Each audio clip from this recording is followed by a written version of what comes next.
Hey everybody, Dwayne Urban, Urban Defense LLC and the Maryland Gun Owners page on Facebook. And again, I will be the moderator for tonight's discussion. Along with me tonight again is Andrew Sauer from Sauer, Lord, Ernstberger, and Inslee. You all remember Andrew from before, and we have some sound issues going on right here that I'm going to resolve real quick.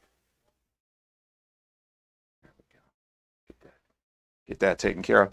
And also special guest, Andre McDonald from the McDonald Law Firm. So guys, why don't you, for the new viewers, just go ahead and tell them a little bit about yourselves.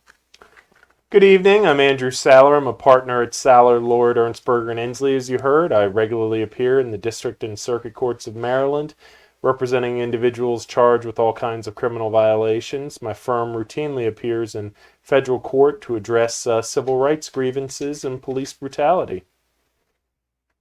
All right, and Andre. Hi, good evening, all. Dwayne, thank you for having me. And Andrew, it's a pleasure to join such a distinguished attorney here this evening. And I'm Andre McDonald from McDonald Law Firm. I'm the principal attorney over there. And my firm generally specializes in estates and trust law. And I am a general firearms enthusiast, and I am interested in this topic and what I can bring to the conversation.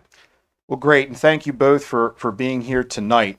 So we're filming again live from Urban Defense here in Baltimore, Maryland. Tonight will be the third and final episode in our series on the 2023 Maryland General Assembly, most specifically the gun legislation, what passed, what the important things are that passed, and what it means to you.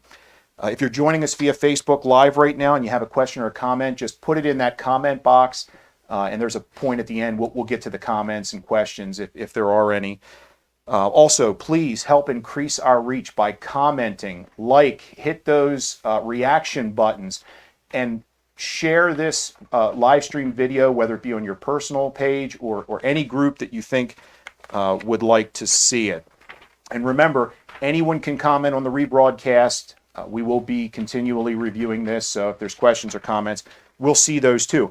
And if you're watching this on YouTube, on the rebroadcast, please drop a comment, hit that like button, subscribe to our channel, hit that notification bell so you'll be notified of new content that we're dropping. It really helps us to grow the channel and get this information out. If you're not a subscriber to our YouTube channel, Urban Defense LLC Firearms Training and Consulting, check that out and like and subscribe. So, before we get started, I just want to take a moment to thank again our sponsors and our supporters in the industry. Top Gun Firearms, located at 2800 Bel Air Road in Fallston. Maryland Police Supply, located at 617 Stemmers Run Road in Essex. Both of these locations stock our Urban Defense brand of high quality dummy rounds for skills practice and plenty of other great products. So go check them out. And our friends at Spartan Cigar Lounge, located at 128 East Pulaski Highway in Elkton, Maryland. Love those guys. Check them out as well. And of course, Urban Defense LLC Firearms Training and Consulting. We offer top-notch firearms training and consulting. Our instructors are experienced law enforcement firearms instructors. Remember, train, fight, win. Our next Maryland Wear and Carry Permit class is scheduled for this coming Saturday and Sunday, April 22nd and 23rd. Our next HQL class is Saturday, April the 22nd. So if you're interested in either of those, there's still time to get in. Give us a call. And we're also a proud partner with U.S. Law Shield for concealed carry insurance, but we'll talk more about that later. If you'd like to sign up for a class or ask a question, or if you're a dealer and you'd like to become a supporter, please feel free to visit our website or give us a call for more information. So before we go any further, I'd like to give this brief disclaimer. All statements made during this Facebook live stream are intended for educational purposes only and are not intended to convey legal advice or create an attorney-client relationship. The host, the speakers, highly recommend that attendees seek the assistance of legal counsel regarding any questions you may have regarding firearms laws in the state of Maryland. And again, if you're joining us via Facebook and you got a question, just drop it in that comment box. So let's go ahead and get into it. So for those of you that tuned into episodes 1 and 2, you know there was a lot of bills that we were discussing. We actually went over about 25 relevant bills, but there were over 49 that were being tracked, and probably even more than that we weren't even looking at. So that's why those two videos had to be long. This one may be no different, but there's a lot of information to go over, and we want to make sure we get that information out. Tonight we're going to be going over 3 bills, including Senate Bill 1. So let's go ahead and just get right into it. The first one we're going to talk about this afternoon, or this evening rather, is Senate Bill 858. This is firearm safety, storage requirements, and youth suicide prevention, Jalen's Law. Some basic points: raises the minimum age when firearms must be secured from 16 to 18 years of age. Okay. Go ahead to the other.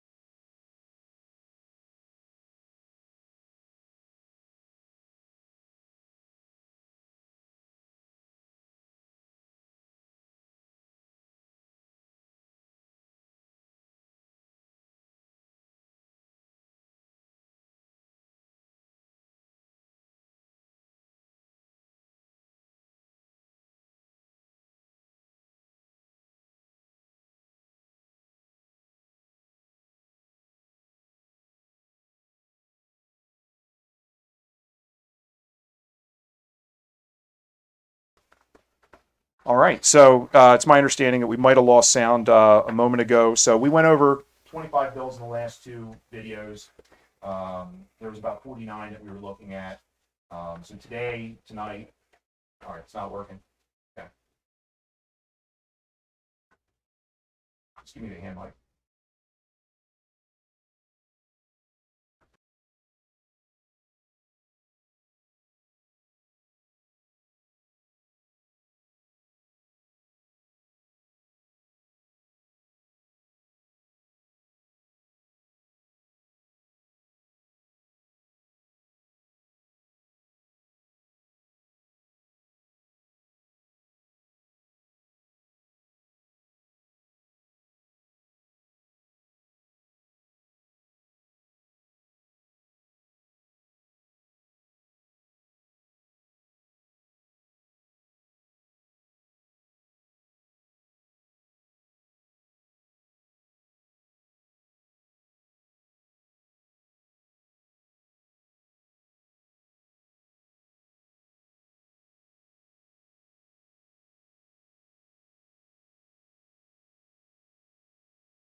No. Okay, so doing it live, and this is what happens. Sometimes we have issues with our sound. Hopefully we have them resolved. We thank James, who's behind the computer right now, assisting us with all of this. So, I blame the CCP. well, yes, could be a plot to silence us, but nonetheless. So the first one we're going to get into is going to be Senate Bill 858. I don't remember, I couldn't tell exactly where the sound cut out, so we're just going to go ahead and start there. That's the first bill for this evening. So it essentially raises the minimum age when firearms must be secured from 16 to 18 years of age. So no more unsupervised minors under the age of 16. Now it's under the age of 18. Requires the Deputy Secretary for Public Health Services to develop a youth suicide and firearms safe storage guide, provide a description of the firearm and ammunition requirements for safe storing firearms under state law, identify risks associated with unsafe firearm storage for minors, incorporate best practices for firearm storage and ammunition safe storage, post the guide on the website to make it available to various agencies and firearms instructors. Additionally, prohibits possession of regulated firearm by a person convicted of a second or subsequent violation of 4-104 of the criminal law article. Number 2, prohibits firearms possession of a regulated firearm by a person convicted of an offense under 4-104 of the criminal law article if the violation resulted in the use of a loaded firearm by a minor causing death or serious bodily injury to the minor or another person. And 3, prohibits the possession of a regulated firearm by a person convicted of an offense under 4-104 of the criminal law article for a period of 5 years following the date of conviction. What say you, Andrew? This bill, very popular in both the House and the Senate, passed the House 100 to 37, then passed the Senate with the House's amendments 31 to 12. The governor has come out that he is in support of this and he intends to sign this piece of legislation. Okay. Any discussion? All right. Not on my end. I think the storage provisions is pretty good provisions. I think it's like firearm safety 101. We should always secure firearms from underage minors. If this was the point of controversy coming out of Annapolis, it would be a good year for the Second Amendment community. This is, fortunately or unfortunately, not a controversial bill compared to the ones that are certainly going to be coming up here for further discussion. Okay. All right. So, 1 down, 2 to go. The next one we're going to talk about is going to be House Bill 824. House Bill 824, regulated firearms possession and permits to carry, wear, transport a handgun. So it alters the penalty for a violation of the prohibition on wearing, carrying, and transporting of a handgun, requiring the state commission on criminal sentencing policy to annually report certain information to the governor and General Assembly, requiring the Department of State Police to transmit a certain summary of certain laws related to firearms to certain persons and in certain manner, altering disqualifiers, a few other things, requiring the Secretary of State Police, in consultation with the Office of the Attorney General and the Maryland Department of Health, to develop certain curriculums. So we'll get into that. Just made some highlights here. So it adds the provision that someone who is on supervised probation after being convicted of a crime punishable by imprisonment for more than a year, violation of the transportation article, certain family law article. So it basically adds in the supervised probation caveat to this if you're currently on supervised probation for the enumerated offenses listed.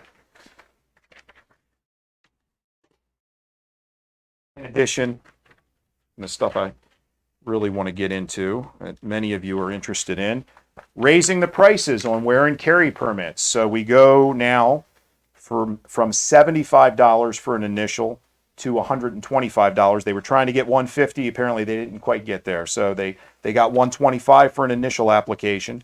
It used to be $50 for a renewal. They wanted $100. They came up with $75. And it was $10 for a duplicate or a modification. Now it is $20. Some other points to note, to get a permit, you must be at least 18 years of age. Previous to this, you have to be 21 years of age now. Previous to this, it was 18 for employment purposes, with the exception of a person who is a member of the Armed Forces of the United States, the National Guard, or what they call the Uniformed Services. There are changes related to the training course that is required to get your wear and carry permit. The initial course is still 16 hours. That has not changed. The renewal course is still 8 hours. That has not changed. The classroom instruction is required to cover certain enumerated topics. So state and federal firearms law, including laws related to these enumerated: self-defense, defense of others, defense of property, the safe storage of firearms, the circumstances under which an individual becomes prohibited from possessing a firearm under state and federal law, including becoming a respondent against whom a current non-ex parte civil protective order has been entered, under the family law article. An order of protection is defined under the 4-508.1 of the family law article. Current extreme risk protective order has been entered on that individual. The requirements and options for surrendering, transferring, or otherwise disposing of a firearm after becoming prohibited from possessing the firearm. The requirements for reporting the loss or theft of a firearm. Firearm and firearm accessories that are in fact banned under state and federal law. The types of firearms that require a special permit or registration to acquire or possess. The law prohibiting straw purchases. The law concerning armed trespass. Locations where a person is prohibited from possession of a firearm regardless of whether the person possesses a permit or not. Home firearm safety, handgun mechanisms in operation, conflict de-escalation and resolution, anger management, suicide prevention, and a qualification component. So this would be the range component now, which says live fire shooting exercise on a firearms range, on a firing range. It is not indicated in here whether it's a actual public range that is for profit or if someone could still do so on their own property. At least not that I can see in here. Perhaps either Andrew or Andre might chime in on that in a minute. Safe handling of a handgun and shooting proficiency. It also requires the state to publish, update, and distribute to all certified instructors a curriculum of instruction for the topics required for classroom instruction. So whether or not this is just simply a go-by on certain topics that you have to discuss in order to be in compliance with the statute, or if you have to use their lesson plan. So that all remains to be seen. So, and they tried to lower the years for renewals from 3 to 2, but it does appear that in the final language is stated 3.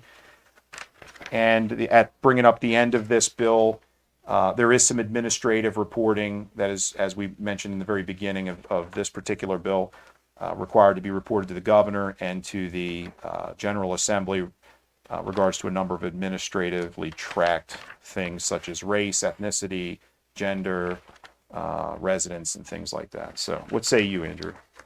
It passed this was Delegate Clippinger, the chairman of the House Judiciary Committee. This was really his bill. Passed the Senate 28-13 with some amendments. Came back to the House and they passed it 98-40 with the Senate's amendments. These were the ones such as Dwayne just went over, reducing the increase of the fee and making the permit last 3 years instead of 2 years. In general, this is not a pro-Second Amendment bill.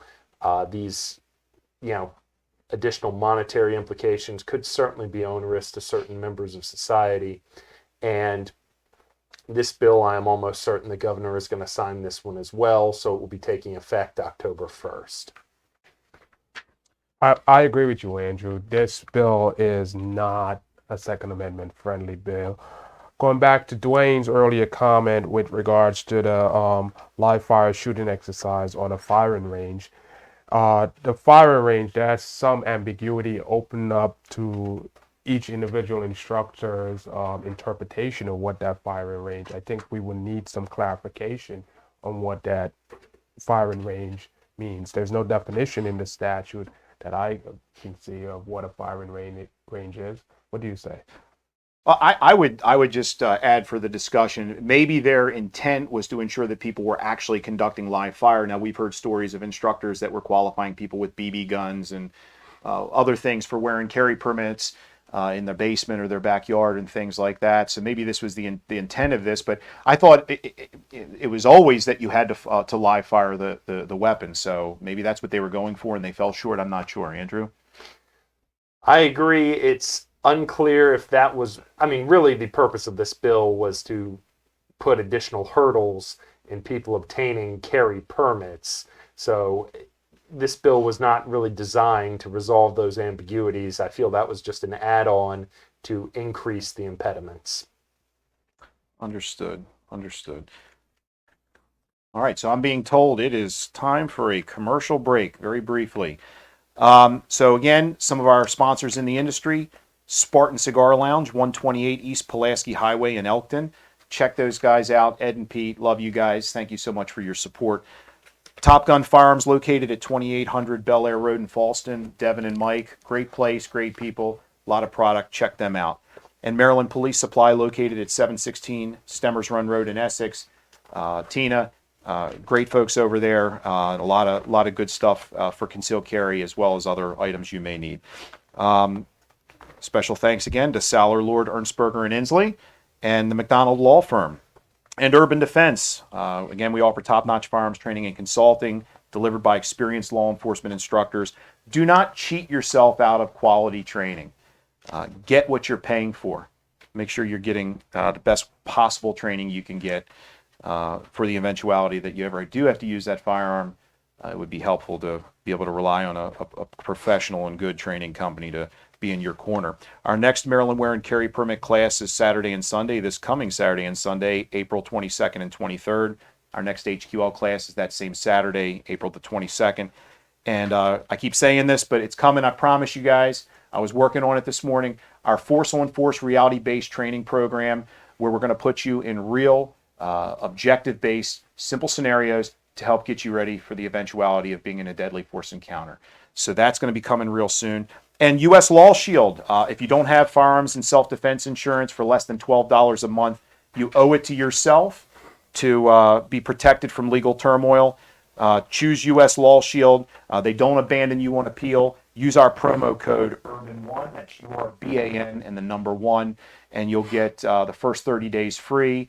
They'll waive the $20 application fee, and your rate will be locked in for the rest of your life. Also, you can use their app, the U.S. Law Shield app. You can find that on access to that on our website, or just go to your app store and find it that way. They're updating it all the time. It's got tons of great information. It's free, so check that out. And again, please help increase our reach. Comment, like, subscribe, share, hit that notification bell, whether you're on Facebook or on YouTube. Check us out and help us spread the word. So, done with that. Now to the elephant in the room. Senate Bill 1, criminal law, wearing, carrying, or transporting firearms, the quote, so-called Gun Safety Act of 2023. So, gentlemen, I'm going to defer to you all on this one. Just preliminarily, I had high hopes. It was not going to pass in time. It came in right under the wire on April 10th. It passed the House 93-42 with amendments on April 10th, and the Senate was able to concur with their amendments and pass it also on April 10th, 31-16. I fully expect that Governor Moore will sign this into law. Well, you guys want to go into the intricacies of it, Andre, or? Where to start, Dwayne? Where to start? This is the elephant here. And just a commentary on it, I believe this is a direct reaction from the legislature to the Bruen decision and how to prevent law-abiding citizens in the state of Maryland from legally wearing and carrying a firearms. Right. So Andrew, let's talk about the play, because everybody's going to ask a number of things. They're going to say, well, is my carry permit useless now? I can't carry anywhere. How does all this work? So how can we simplify this for folks? How can we kind of give them a little bit? I mean, it's a simplification of a non-simple thing. So I wish I had better news for everyone. The number of venues that you can no longer carry is quite lengthy. It's different than originally. I remember when we were here talking about soda shops weeks ago. yes, That has changed, but it has gotten no better in the grand scheme of things. So, several changes. I'm sure everyone's heard some of the major ones and some of the minor ones. From here on out, you can't carry a firearm to a preschool or a pre-kindergarten facility or the grounds thereof. Big change. You can no longer carry a firearm to a private primary or secondary school or the grounds thereof. Before, you were excluded from public schools under current law, but now it's been expanded. And you can't carry in any government building or public infrastructure area. So every single government building you cannot carry in there. Now they do add a number of facilities that I'm not going to be affected by it, but I'm certain there are viewers who are. Electric power plants, electric storage facilities, gas plants, nuclear plants, things of that nature. But other places, stadiums, museums, racetracks, video lottery facilities, and the big one, any establishment that is licensed to serve alcohol. So once again, every TGI Fridays, Friendlies, any of those places, you could not carry a firearm there. Also, this is going to be a situation where I'm not sure how many places are actually going to be Second Amendment friendly. I'm sure there will be some, but I imagine there will not be that many. Moving forward, you cannot carry a firearm into the dwelling. Let's just call that's the actual sleeping area. If you were in an apartment building, the actual apartments or the actual condominiums, if you're in a condo, or the actual house itself, you cannot carry a firearm there unless the owner has given you express permission to do so. If they have not, that would be a violation of the statute. Also, if it is not a dwelling, but just a regular private business or anything of that nature, unless the owner or the owner's agent has posted a clear and conspicuous sign indicating that it is permissible to wear, carry, or transport a firearm on the property, or the owner or the owner's agent has given the person express permission to wear, carry, or transport a firearm on the property, you could not carry a firearm on the property. The criminal penalties have been increased. Originally it was 90 days. Now it's a 1 year and or $1,000 fine. This is going to be an absolute disaster in my professional opinion. There are going to be, and the one other modification, it is no longer going to be a Maryland carry permit in the sense that open carry was permitted with the permit.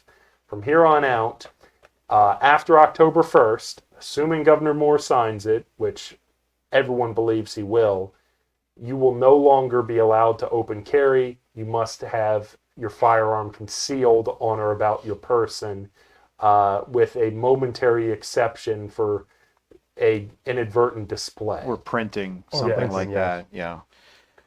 So it is going to be a very different environment here. I'm almost certain there will be legal challenges, and we'll discuss those later. But this is going to be a game changer. Your permit on October 2nd is not going to be nearly as attractive as it was on September 30th. Yeah, so we talked about special purpose areas, stadiums, museums, all these different places that you brought up, racetracks and video lotteries. Places for children and vulnerable individuals. What does it say here? A person may not wear, carry, transport a firearm in an area for children or vulnerable individuals. So broadly, could be whatever. That's defined in the statute. Oh, very That's good. once Okay. again going to be the kindergartens, pre-kindergarten facilities, preschools, Got and it. all private schools now. And a person may not Hey. wear, carry, or transport a firearm in a government or public infrastructure area, something that we talked about, Andre. Let me just add one more to the areas that where it's prohibited. A healthcare facility, as defined in the health insurance article. Yes, that's going to be everything from patient first to hospitals to any of those facilities. And again, they didn't say that they could post signs saying that you couldn't bring them in. They said you had to post a sign saying that you can Yes. bring them in, which is very New York-esque, I believe.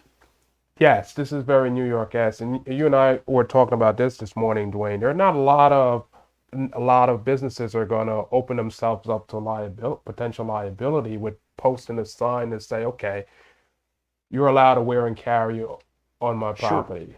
Yeah. Look, there's a lot of there are some businesses out there, some folks that come through our classes and other classes that may do that, but you're right. By and large, the person that doesn't have a stake either way and it really doesn't care, why would they absorb that liability by putting up such a sign, which would then be used against them potentially if something were to occur? So this is not good all around.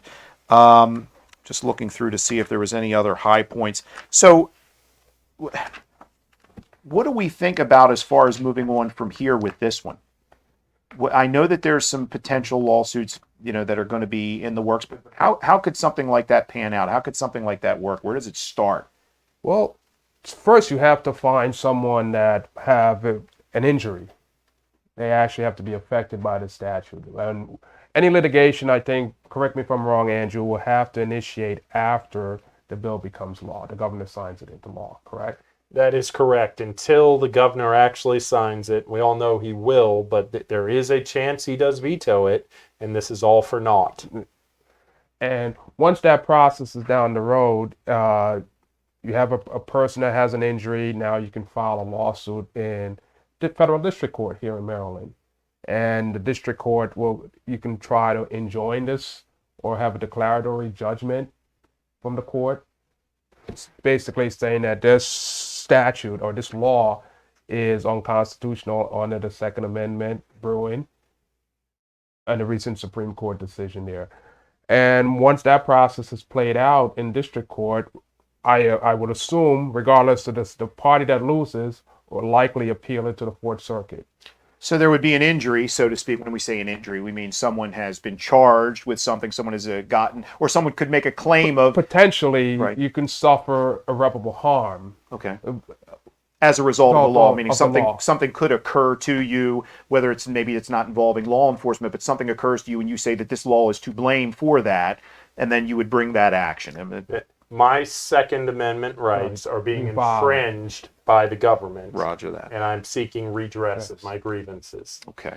They see this coming. If you look at Section 2, it's got a clause in the law all the way at the end, the last paragraph. And it be further enacted that if any provision of this act or the application thereof to any person or circumstance is held invalid for any reason in a court of competent jurisdiction, the invalidity does not affect the other provisions or any other application of this act that can be given effect without the invalid provision or application. And for this purpose, the provisions of this act are declared severable.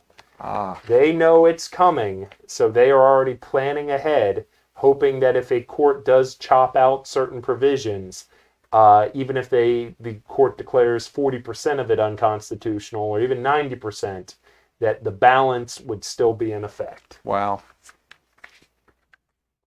So there was just an article in a local newspaper where they were essentially bragging that they are intentionally doing this to countermand the Supreme Court's Bruin decision, and this is going to be a liberal state's pushback to attempt to keep its citizens safe from all the evil and wrongdoing being committed by permit holders. Which I don't really know that there's any data to support that.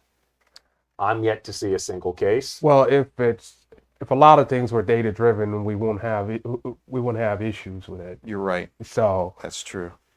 and to finish the point there, Dwayne, is that we'll go whichever party loses will likely go to the Fourth Circuit, and then the Fourth Circuit is going to have a hearing. And the party that loses in the Fourth Circuit, you have the ability to either have the entire Fourth Circuit review the matter or seek the redress from the Supreme Court. My problem with that is the time. Right. So that's the next question everyone asks. How long could something like this take? Years. Years. So we're not expecting to see, so for all the viewers out there, it's not necessarily likely that we're going to see any type of immediate injunction or so. It's possible. It's possible. If there is, it's possible, but I'm not willing to hang my hat on that one. That a court is going to enjoin this and not let the statute take effect while litigation proceeds. So it could be several years before an outcome on this statute could be resolved. At that time, Maryland citizens' Second Amendment rights are being violated. Right. It is not going, everyone who is watching this, it is not going to be a quick fight. It is not going to be an easy fight. And probably not an inexpensive fight either. No doubt.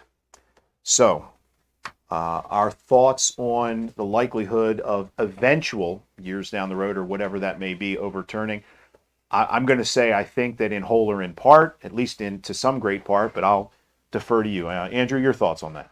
There are certain parts of this law that if we interpret it through the lens of Bruen, I doubt the state is going to be able to show a historical tradition of these types of regulations of firearms. Justice Scalia, in his memoirs, would talk about going on the train to West Point with his .22 rifle to go to shooting competitions. Historically, I think a lot of this is not going to be supported, and I think if we do use Bruen as the lens that we're viewing that, if that is still good law by that time, I think large provisions of this bill are going to be declared unconstitutional. Just we're looking realistically a 2 to 5 year process, maybe more. Andre. Yeah, I concur. Just look at the process that we have going on in New York, which I think Maryland legislatures modeled this law after the New York law, or probably even went on overdrive with it. Yeah. That law, or most of it, is in effect while the litigation is pending right now. So it could be some times. And I have to also concur with Andrew's analysis. And if you look at a very large part of this Senate Bill 1 through the lens of Bruen, I don't think it would survive. And just extrapolating from a lot of cases that I've been following around the country, where folks are attacking state laws on the grounds on the Bruen, a lot of them are not surviving. I think it's in Minnesota recently, a very liberal district judge enjoined part of that law where it required prohibited 18 to 20-year-olds from purchasing a handgun. And the judge basically, in her opinion, said that I am sympathetic to the state's argument, but in the lens of Bruen, the law can't stand. It has to fall. Was this was the Biden appointed judge that we were talking about earlier? It was a judge appointed, yeah. We did the same earlier with the judge. So not an NRA member, essentially. Exactly. Right. But if you're going to be intellectually honest, and the law is what the law is. Yeah. No, agreed. So you're seeing that these laws that are being proposed in these other states, at least the ones that you've seen, that when they come up to scrutiny, they're not standing. They're not. On the history and tradition, when you look at that, if you have to go back in history and tradition of this, just use Senate Bill 1, go back to the history and the tradition of the state of Maryland. Have we in the past prohibited just the special purpose areas that they have we ever done this? Yeah, you're right. I'm certain that we have always prohibited firearms at video gaming lottery terminals. I have no doubt in my mind. And soda fountains. And Yes. soda fountain. Because there's a lot of shootings going on at soda Yes. fountains apparently. So let's, if we can, and we've kind of bounced around. Is it possible that maybe we could just kind of do a quick go down the list of just as a reminder to folks, just to say these are the places you're going to want to avoid after October 1st. And we also had some discussions about inside of your home. So if I have you come over with a firearm, I have to at least give you permission to do so in my home. Am I wrong on that? No, or you're is not. is that what it says? I have to call ahead. Maybe we should have signs made. But the point is that a lot of folks were concerned. And there is a lot of kind of language in here that's a bit confusing. So essentially, any public building, any public business that falls under one of these categories, they have to explicitly say it's okay with signage. All right. Any public business, not even Yeah. the ones under that category. Okay. Let me give you an example. In Columbia, the Columbia Mall, there's signage on the door right now that just say firearms, circle, red, no firearms. Yeah, White permitted. Marsh has the same sign. It's got a picture of a Beretta. Yeah. But I just walk right past it because I carry a Glock. So. But anyway, I'm sorry. Go. Under current law, you walk into the mall and let's say the mall security realize you have a firearm. Have you committed a crime? No, No. you're just violating mall rules. The mall could then ask you to leave. Yes. And if at that point you refuse, you're trespassing now on private property. Right. Come October 1st, when this takes effect, if this takes effect, you will not be able to cross that barrier unless there's a signage that says you are permitted to wear and carry a firearm on this property. And that would fall under this armed trespass provision, would it not? Yeah. Under You're looking at a year in jail and $1,000 fine. It's like this law is basically, I like to compare other rights that we have under the Bill of Rights to the Second Amendment. It's like, let's look at the First Amendment, freedom of expression. Do you think I need the permission of the mall owner for me to walk into the mall with an Urban Defense t-shirt on? That's a great point. That would be like me saying you can't come onto my property if you're wearing a yellow shirt or something like that. But yeah. And not just asking people to leave, but then have them be subject to criminal sanctions Yes. by their mere presence alone without being told to go away first. And you also have to look at it, private property, and correct me if I'm wrong, Andrew, this could also extend to, using the same example, the mall parking lot. Absolutely. Yeah. Absolutely. Yeah. The grounds, I mean, it's private property. So Yeah. I mean, and that creates problems for people that visit or driving past or have to park in those places. So that's going to be a big And problem. practical, like, okay, I'm going into the mall, I will stow my firearm in the lockbox in the car. Wear, carry, transport. Yeah. So if anybody has comments, go ahead and put them in the window. Any more discussion on Senate Bill 1? Before we get into activism and where do we go from here, and I have my own thoughts about that, but we'll hold off on that until we get to that part. You're watching your rights slip away in front of you. Do something about it. All right.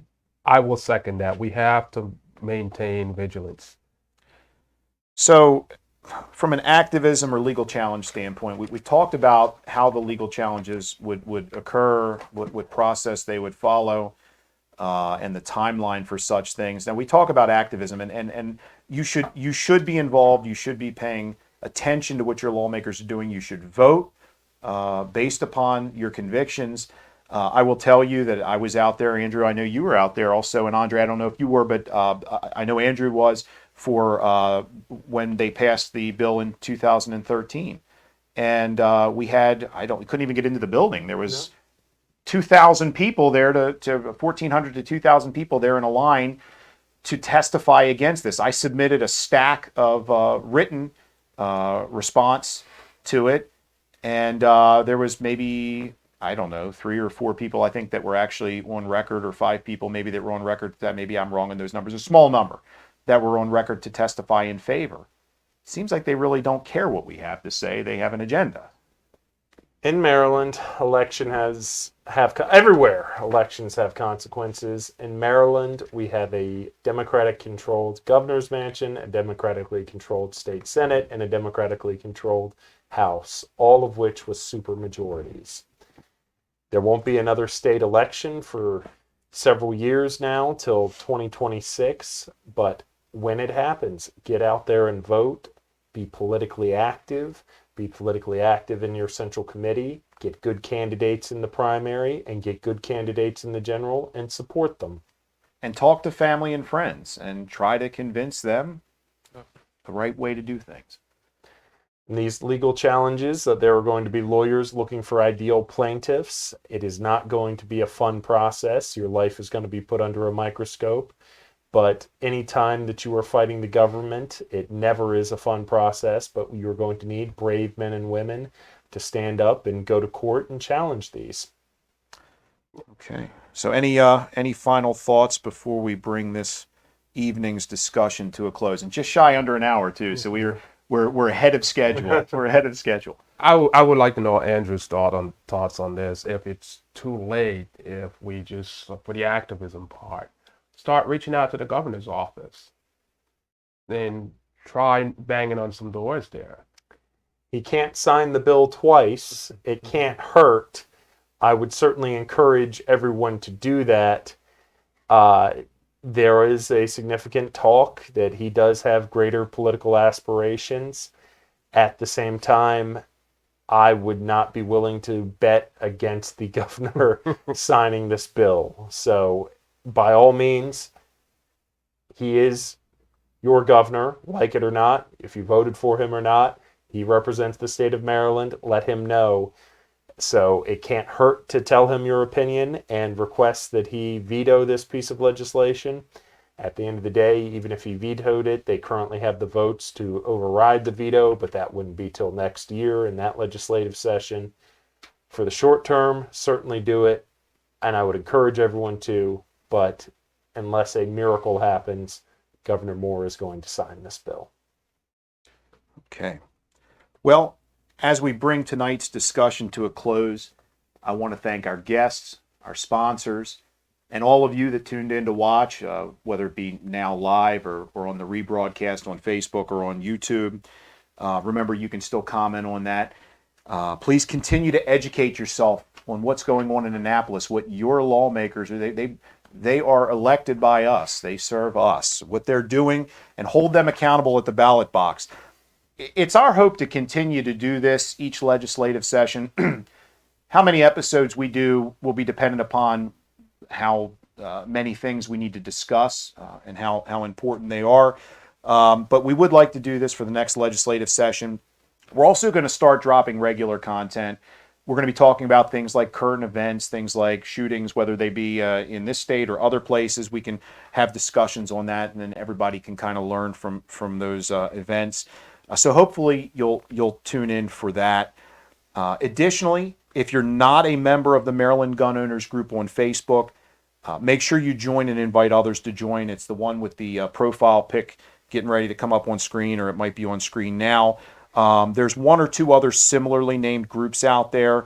They're not us, so just make sure you're choosing the right one, the one on the screen there. And make sure that anyone that you invite, that they answer the 3 questions. And if you try to join, you have to answer those 3 questions or you're not going to get admitted in. We had to do that to stop the trolls. There's a reason why we still exist as a Facebook group, as a Maryland Gun Owners Facebook group, and others do not. It's because we are very careful about our content and about who we let into the group. So make sure you answer those questions. Also remember to like and share the Urban Defense LLC page on Facebook. Go to our YouTube channel, like and subscribe, hit that notification bell. So for me, for Urban Defense, our host, our sporters, our guests, and our members, our panel members, and the members of Maryland Gun Owners, I want to say thank you very much, and we'll see you on the next one. Good night. Good night.